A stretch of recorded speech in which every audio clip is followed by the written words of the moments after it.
Bonjour à tous, ici Mr. College Figure, nouvelle review qui sera consacrée à du Star Wars et plus particulièrement au dernier set sorti en date de Jabba the Hutt Throne Room de la Vintage Collection comprenant en exclusivité les figurines de Salacious Crumb et de 8D8 ainsi que divers accessoires.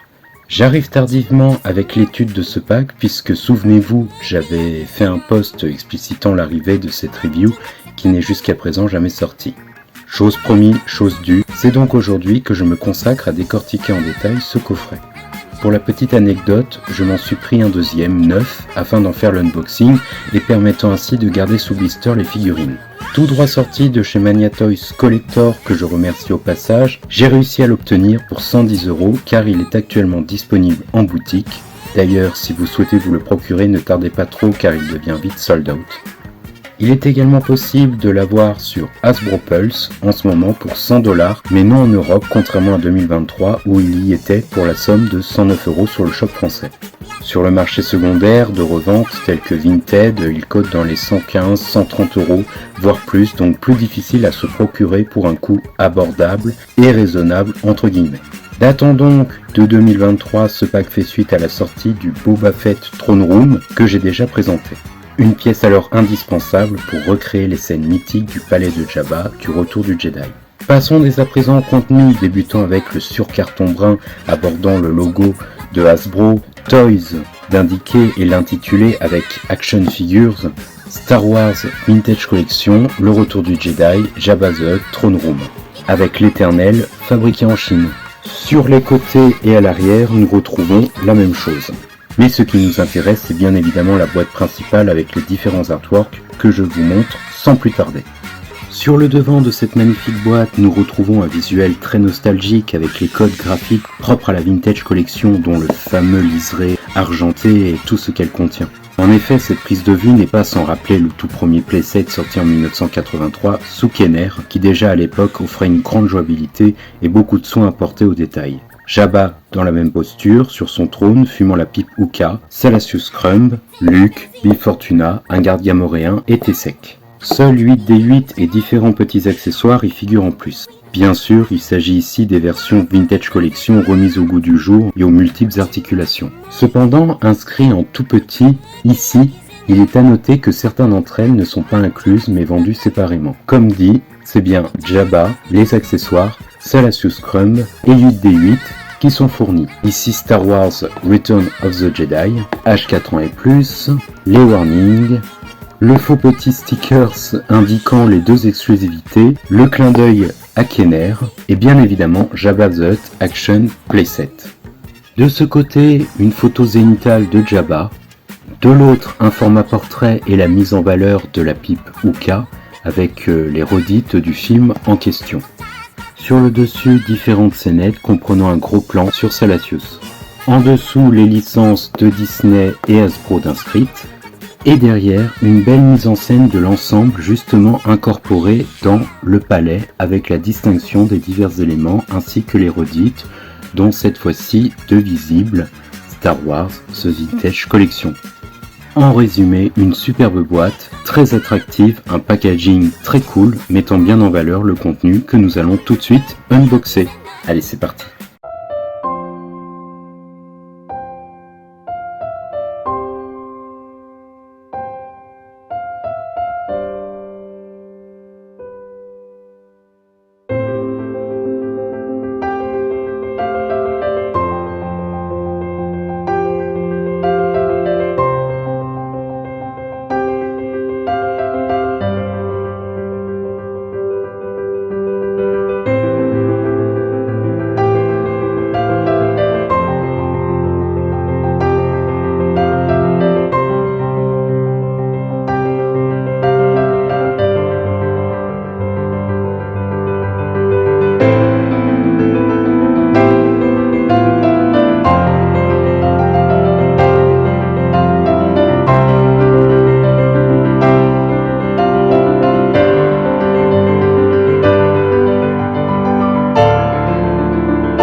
Pour ce set, nous retrouvons bien évidemment Jabba, son trône, 8D8 et Sellacious Crumb, l'accoudoir du narguilé, la pipouka, 3 gobelets, une assiette de nourriture, une espèce de petite grenouille, 8 petits coussins multicolores en tissu, pas en plastique, ainsi que 3 peaux de bêtes synthétiques également. Il faut savoir que ce n'est pas la première fois que nous avons le droit à un playset complet de Jabba et de son trône. Comme je l'ai mentionné précédemment, le premier est apparu en 1983, puis le second en 2010 avec l'exclusivité Walmart de la gamme Clone Wars Shadow of the Dark Side, qui là pour le coup compte effectivement 2 figurines supplémentaires, une Noola exclusive et une réédition d'un Sellacious Crumb qui venait à l'origine dans un blister avec ses 3 PO.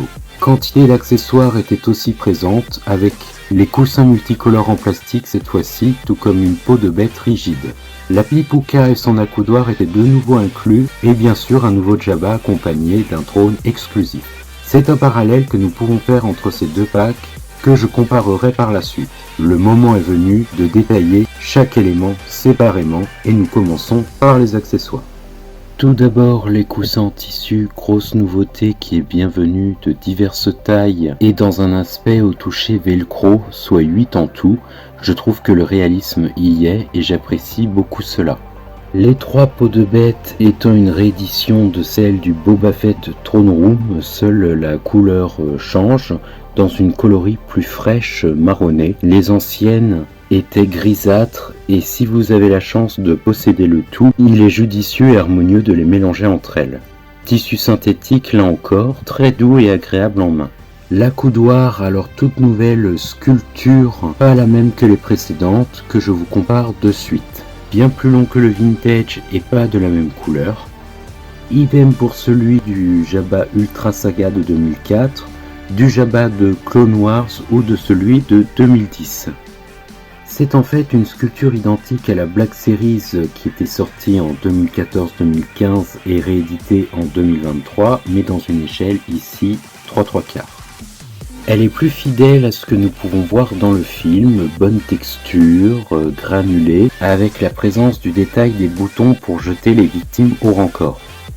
La pipouka, la bonbonne est aussi la Black Series réduite à échelle, très détaillée. Vous pouvez constater la différence avec la vintage, même si elle était déjà superbe.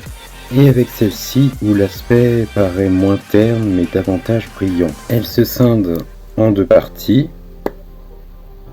Un paint vert imite le liquide et finit le petit fil noir au tuyau bleu. Ici le tube est transparent avec un nouvel embout dont le détail qui tue le petit pompon. Excellent! 3 gobelets et une assiette de nourriture, ce sont les mêmes que dans le Boba Fett Throne Room, seule la teinte change, ainsi qu'une petite grenouille inédite pour nourrir notre Jabba. Concernant le trône, c'est une réédition là encore de celui inclus dans le Boba Fett Throne Room, mais repeint dans une teinte qui colle davantage à ce que nous pouvons voir au grand écran et également vis-à-vis de la couleur du palais en question. Le détail y est avec cette application de peinture, la présence d'une patine faisant ressortir tous les creux, craquelures, grâce au shading et weathering créant différents ombrages et effets poussiéreux ainsi que usés. L'aspect général donne plus ce côté marbre ou ciment, tel un bloc de pierre assez lisse. Un effet de corrosion et de moisissure est représenté avec des sortes de coulures verdâtres sous les gargouilles. Gargouilles qui elles aussi présentent un joli travail de peinture et qui tiennent dans leur gueule des anneaux servant très certainement à mouvoir le trône. Il est en dessous également très détaillé, très bonne sculpture et est muni de roulettes faisant de ce set une action figure. Et donc comme dans le film, il se déplace. Une très belle réalisation qui ira parfaitement dans le Boba Fett Throne Room. Pour les petites comparaisons, le voici aux côtés du trône du Jabba Vintage, bien évidemment plus imposant et simpliste dans l'idée. Il était déjà à un niveau qualitatif, surtout pour l'époque. Nous constatons la grande évolution qui aboutit sur quelque chose de beaucoup plus screen accurate. Laissons ainsi derrière nous le garde-à-manger de Jabba et la fonctionnalité du trône qui s'ouvre, pour que les enfants jouent et créent des histoires avec dans les années 80. Avec le trône de Jabba's Throne de Walmart de 2010, cette version était là encore plus imposante dans une teinte plus grisâtre à l'aspect rocheux, rock, qui bénéficiait également de roulettes avec le détail des gargouilles plus petites. Justement, cette dernière version en date possède des gargouilles mieux proportionnées vis-à-vis du trône, plus imposantes, et dont la coloris de ce dernier se rapproche beaucoup plus du film. Et enfin, avec le trône du Boba Fett Throne Room qui est une réédition comme je l'ai mentionné, où là le paint job était différent. La version de 2023 était dans une teinte plus marronnée, côté sableux, avec là encore le détail des coulures vertes sous les gargouilles, mais faisant plus coup de pinceau, brossage à sec, un côté plus prononcé et moins discret. Sinon, c'est le même moule, seul le travail de peinture diffère. Passons maintenant à Jabba. Il s'agit d'une début sculpte reprise de ce premier moule qui fait suite au Jabba 6-inch Black Series de 2014 réédité en 2023 bénéficiant d'une toute nouvelle sculpture. Sculpture qui sera reprise au format 3/3/4 dans le coffret Jabba The Rancor Pit Black Series de 2015 dans une peinture différente qui également sera rééditée avec la Sail Barge Katana sous d'autres teintes vers 2018-2019. Aujourd'hui, c'est donc une ressortie de ce dernier avec une toute autre application de peinture. Alors, à première vue, il est très réussi, dans des teintes fidèles au personnage, avec différentes tonalités et nuances qui donnent un côté très réaliste à la figurine. Ce Jabba retrouve des couleurs plus chaleureuses, plus toniques, avec un vert assez clair, mêlant détail et la vie faisant ressortir le tout. Pour autant, une certaine application de peinture sous les plis du menton et bourrelet de Jabba, dans le but de représenter des ombrages, n'est pas une franche réussite malheureusement. Un brossage a été laissé de côté, ce qui fait vraiment ressortir ces sortes de coulures trop prononcées qui n'ont pas lieu d'être. Donc en ce sens, il est raté. Cependant, il est à noter que ce défaut varie en fonction des différents exemplaires. En effet, le même Jabba que j'ai eu à sa sortie ne présente pas ce souci et j'ai donc énormément de chance d'avoir eu un exemplaire entre guillemets non défectueux dont je suis vraiment satisfait. Nous ferons les comparatifs de toutes ces différences par la suite. Commençons par regarder de plus près ce Jabba. Ce Jabba est plus petit que les versions précédentes dont l'échelle est plus adaptée aux figurines de la Vintage Collection. Sa sculpture est selon moi parfaite. Niveau réalisme, travail de peinture et détail, lui et le Jabba de Walmart sont les plus fidèles et ressemblants que nous puissions trouver. Nous retrouvons ces plis de peau de lézard, de gastéropodes ou mollusques avec les pustules et ventouses qui donnent cette sensation d'avoir en main un vrai reptile. Les teintes sont plus judicieuses et harmonieuses avec cette orangé, ocre, mêlé de petits ombrages faisant ressortir le tout. Le vert étant dégradé avec différentes couleurs, d'où l'application d'un lavis plus foncé, renforçant les contrastes et le côté poisseux de Jabba.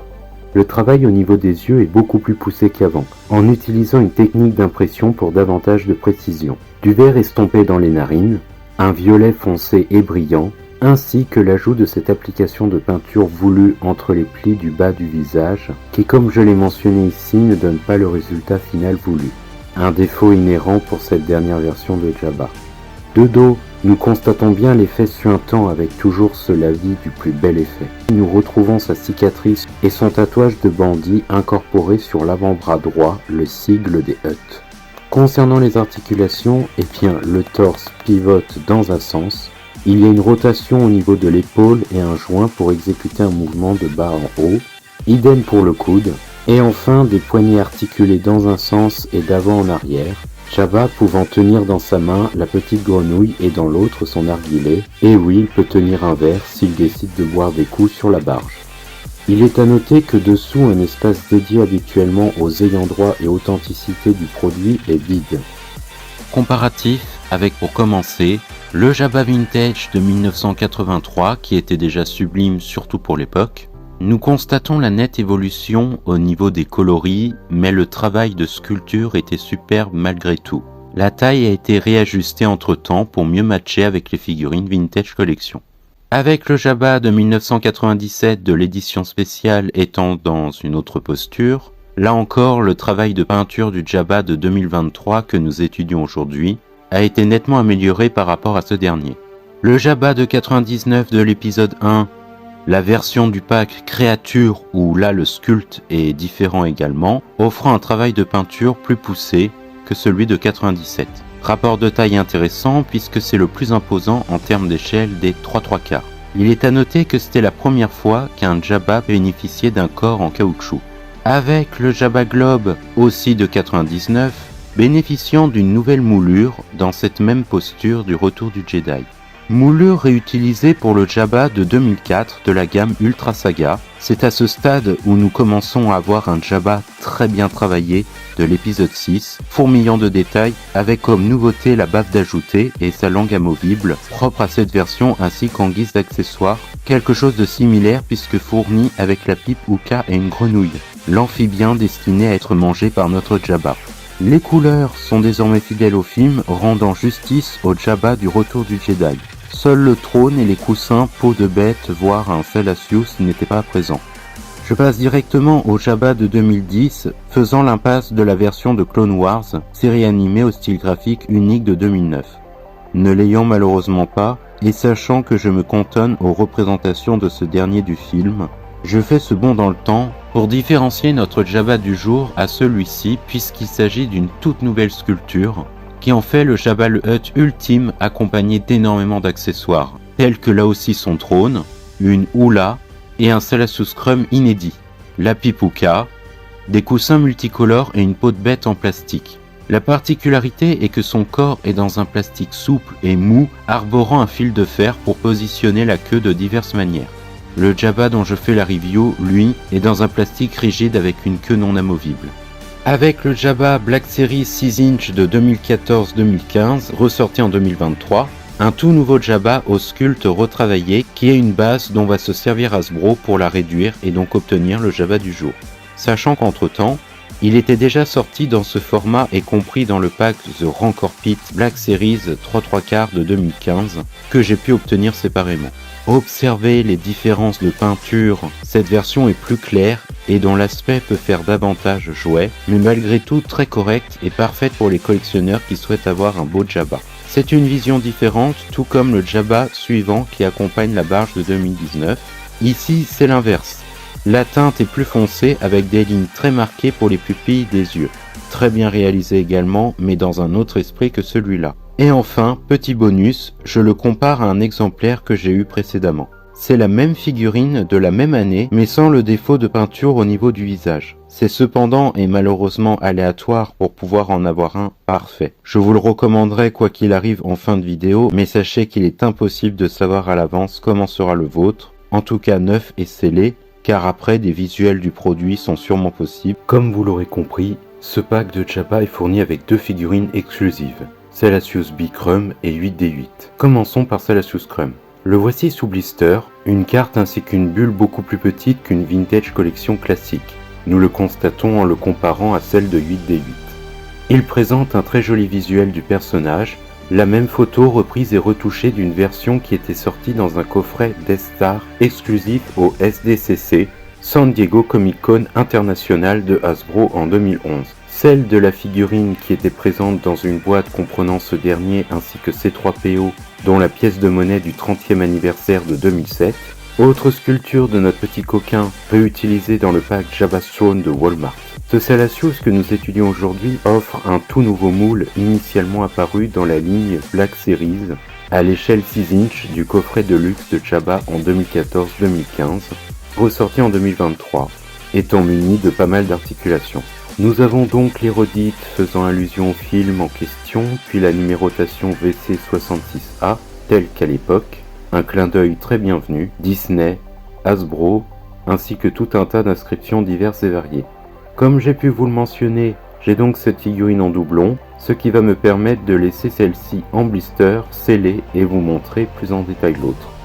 Ce nouveau Salacious est plus petit lui aussi que les précédents. Il présente super bien et se rapproche davantage de ce que nous voyons au grand écran. Je vous le montre de plus près.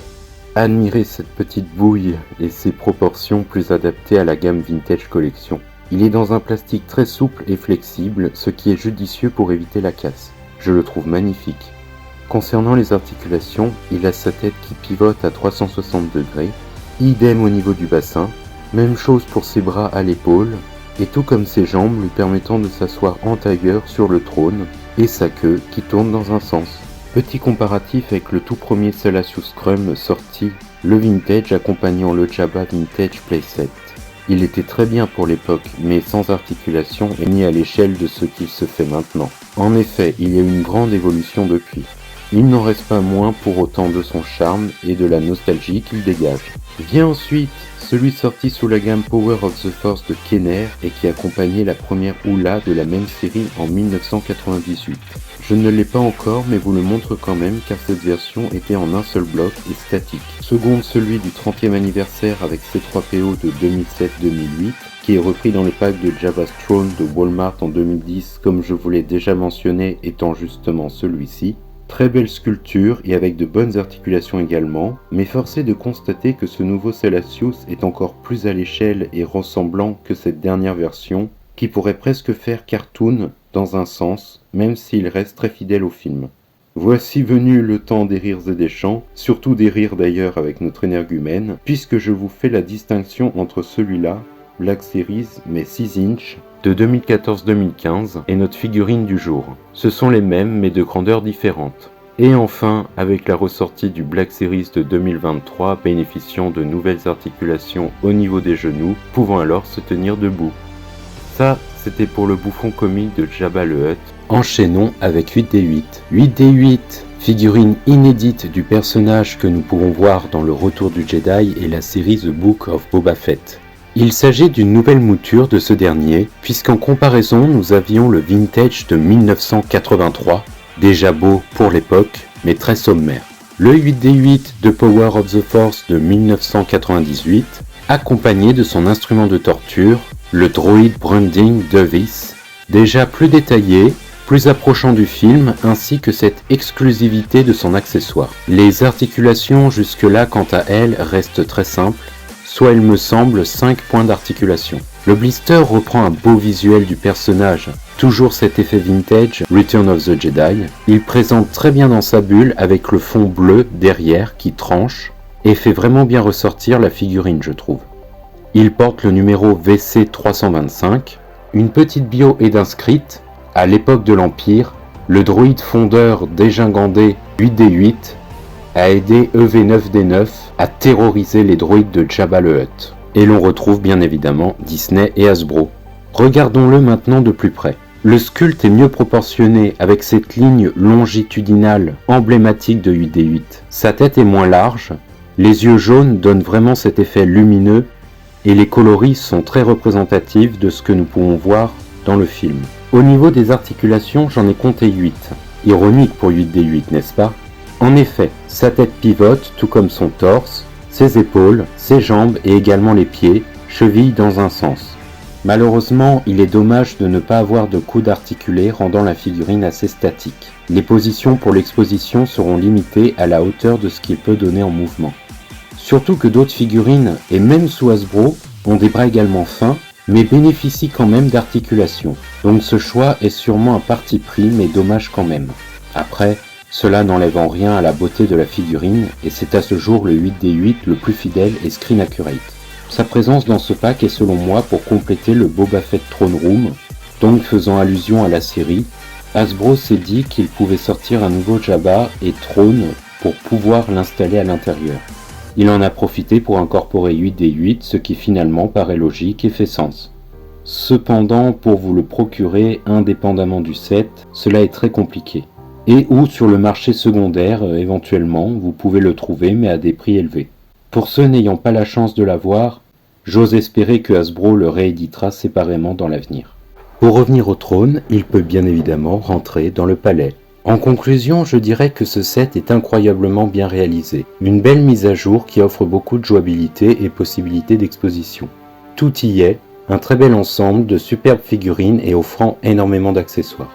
Pour ceux n'ayant pas la chance d'avoir un Jabba et un véritable diorama à lui tout seul qui l'accompagne, je ne peux que vous recommander ce très beau pack bien fourni et encore assez abordable.